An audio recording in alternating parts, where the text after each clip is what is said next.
শুভ সন্ধ্যা সবাইকে। আসসালামু আলাইকুম। কেমন আছো সবাই? নতুন সপ্তাহ, নতুন চ্যালেঞ্জ। আমিও নতুন রেসিপি নিয়ে চলে এলাম। কি করব, এতগুলো পোস্ট দিলে এখন যা করি সবই ভিডিও করে দেখাতে হবে, উপায় নেই গোলাম হোসেন। তো আজকে করেছি সেমাইয়ের লাড্ডু। সেমাইয়ের লাড্ডু খুব ইজি রেসিপি, তোমাদের সাথে শেয়ার করি। খুবই মজার রেসিপি, বানাবার কুড়মুড়িয়ে তাড়াতাড়ি করে খেয়ে ফেলবা।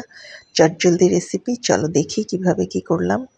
দিয়েছি, এটা ঘিয়েই করতে হবে, খুব বেশি গরম করব না, একটুখানি জাস্ট গরম তাপটা, মানে ঘিটা গললেই তারপর দেব ফ্রুটস, ড্রাই ফ্রুটস।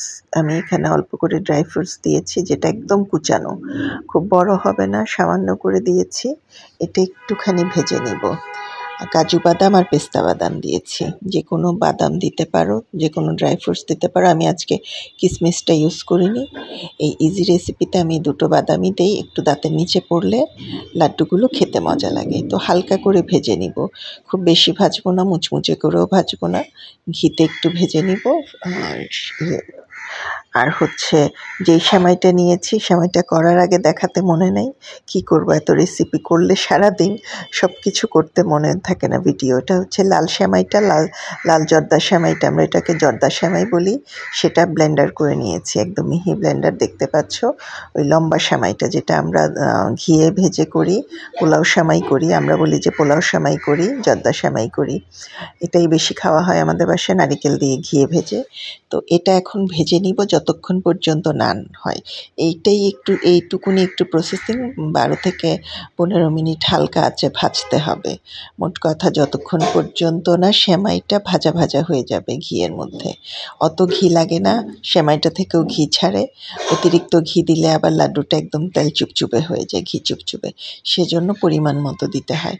তো যেহেতু সবসময় রেগুলার করি, তোমাদের সাথে শেয়ার করছি, তাই আমার আন্দাজটা তো দেখেছই। এটা একটা লাল সেমাইয়ের প্যাকেটের, মানে একটা জর্দা সেমাইয়ের প্যাকেটের ব্লেন্ডার করা গুঁড়ো। তো এভাবে আস্তে আস্তে হালকা আঁচে ধৈর্য নিয়ে ভাজাটাই হচ্ছে এটুকুন, তবে বেশি সময় লাগে না, এটুকুন বলে রাখলাম। এই ভাজাটাতেই একটু সময় লাগে। তো দেখতে পাচ্ছ ভাজতে ভাজতে কালারটা চেঞ্জ হয়ে আসবে। কালারটা নিজেই বুঝবে, একটা খুব সুন্দর ফ্লেভার বের হবে। ঘিয়ে সেমাই ভাজা, ফ্রুটস ভাজা, ড্রাই ফ্রুটস ভাজা, আর নিজেই বুঝবা যে হয়ে গেছে। খেয়ে দরকার হলে দাঁতের নিচে দিয়ে দেখতে পারো, একদম মুচমুচে কুরকুরে হয়ে যাবে। দাঁতে দিলেই মনে হবে যেন একদম মানে ক্রিস্পি, তাহলে বুঝবা যে হয়ে গেছে। যখন কাঁচা থাকবে তখন ক্রিস্পি ভাবটা থাকে না, তখনও শক্ত থাকে, বাট ভাজার পরে ক্রিস্পি ভাব চলে আসবে, ফ্রাই ফ্রাই একটা ভাব আসবে, খুব মজা মানে।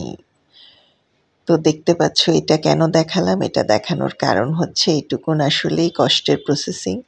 আর ভিডিও তো আমাকে একটু বড় করতে হবে। ঠিক হাফ কাপ কনডেন্স মিল্ক নিয়েছি, একটা কনডেন্স মিল্কের 1 প্যাকেটে হাফ কাপ দিলেই এনাফ। আমি বাড়তি চিনি দেইনি, তোমরা যদি এর চেয়েও বেশি মিষ্টি খেতে চাও তাহলে এই মিক্সের সাথে, কনডেন্স মিল্কের সাথে চিনি মিশিয়ে দিতে পারো। কনডেন্স মিল্কটাই যথেষ্ট মিষ্টি করে লাড্ডুটাকে, এনাফ সুইট হয়। তো কনডেন্স মিল্কটা দিয়ে ভালো করে নাড়াচাড়া করে নিতে হবে, যেন পুরো সেমাইগুলোর মধ্যে কনডেন্স মিল্কটা লাগে। তো খুব দ্রুতই ড্রাই হয়ে যায়, এই কাজটা একটু তাড়াতাড়ি করতে হবে, কারণ একদম ড্রাই হয়ে গেলে লাড্ডু বানাতে পারবা না। তো ভালো করে এই নাড়াচাড়ার প্রসেসিংটাই একটু ভালো করে 2 মিনিটের মধ্যে শেষ করতে হবে। 2 মিনিটের মধ্যে শেষ করে, এবং গরম গরম এটা লাড্ডু বানাতে হবে, এইটুকুনি। তবে মেহমান আসলে চটজলদি কিছুই যদি বাসায় না থাকে, খুব দ্রুত এটা বানিয়ে দিতে পারবা। মেহমানও চমকিত, তুমিও চমকিত, নতুন একটা আইটেম খাওয়াতে পেরে। এবং নতুন আইটেমটা করে দেখো, আসলেই খুব টেস্টি হয়, এবং সাথে সাথে শেষ হওয়ার গ্যারেন্টি।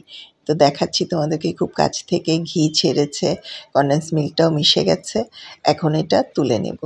তো ওই যে বললাম, গরম গরম করতে হয়, আর ভালো করে মাখাতে হবে যেন কোনো সেমাই বাদ না যায়। এটুকুনি জাস্ট প্রসেসিং।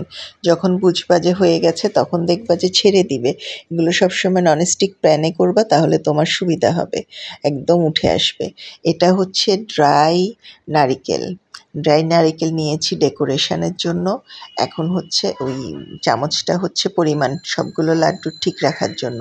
হাতে ঘি মাখিয়ে নিয়েছি, এবং একই পরিমাণে এখানে সবগুলো লাড্ডু বানিয়ে সেই নারিকেলের গুঁড়োর মধ্যে গড়িয়ে নেব। জাস্ট এটা অপশনাল, না দিলেও পারো, একটু সুন্দরের জন্য। এই নারিকেলটা যদিও টেস্টলেস, তারপরও ভালোই লাগে, দেখতে সুন্দর লাগে আর কি। এই জন্য আমি এইটা রাখি ঠিকই, কিন্তু আসলে এই ড্রাই নারিকেলের কোনো টেস্ট নেই, নাড়ুর মতোই। তো তারপরে চটজলদি বানিয়ে নিতে হবে, যেটা বললাম খুব দ্রুত শক্ত হয়ে যায়। এরপরে একটু ডেকোরেশনের জন্য উপরে ছড়িয়ে দিয়েছি কনডেন্স মিল্ক, তারপরে খাচ্ছি। কেমন হলো আজকের রেসিপি জানাতে ভুলবে না। ভালো লাগলে লাইক কমেন্ট শেয়ার করে সঙ্গে থাকবে, সঙ্গে থাকলে সঙ্গে পাবে। ভালো থেকো সবাই, সুন্দর কমেন্ট করতে ভুলো না। আল্লাহ হাফেজ।